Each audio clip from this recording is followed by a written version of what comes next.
ایک عورت اپنے ہاتھ میں لاٹھی لیے راستہ ڈھونڈ رہی تھی۔ وہ زمانے کی مصیبتوں کی ماری ہوئی تھی۔ اس نے حضرت عمر بن خطاب رضی اللہ تعالیٰ عنہ کو، جو لوگوں کے درمیان کھڑے تھے، روکا اور ایک طرف لے گئی۔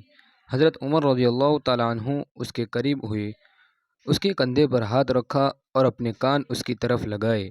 حضرت عمر رضی اللہ تعالیٰ عنہ نے کافی دیر تک اس کی نحیف آواز کی طرف کان لگائے رکھے اور اس وقت تک انصراف نہیں کیا جب تک کہ اس کی ضرورت کو پورا نہیں فرما دیا۔ اس کے بعد جب حضرت عمر رضی اللہ تعالیٰ عنہ ان لوگوں کی طرف واپس آئے جو کافی دیر سے کھڑے ان کا انتظار کر رہے تھے، تو کسی آدمی نے کہا، اے امیر المؤمنین، آپ رضی اللہ تعالیٰ عنہ نے اس بڑھیا کی خاطر قریش کے آدمیوں کو روکے رکھا۔ حضرت عمر رضی اللہ تعالیٰ عنہ نے فرمایا کہ تیرا ناس ہو، جانتے بھی ہو کہ یہ بڑھیا کون تھی؟ اس آدمی نے کہا کہ میں نہیں جانتا۔ حضرت عمر رضی اللہ تعالیٰ عنہ نے فرمایا کہ یہ وہ خاتون ہے جن کا شکوہ اللہ تعالیٰ نے ساتوں آسمان کے اوپر سنا۔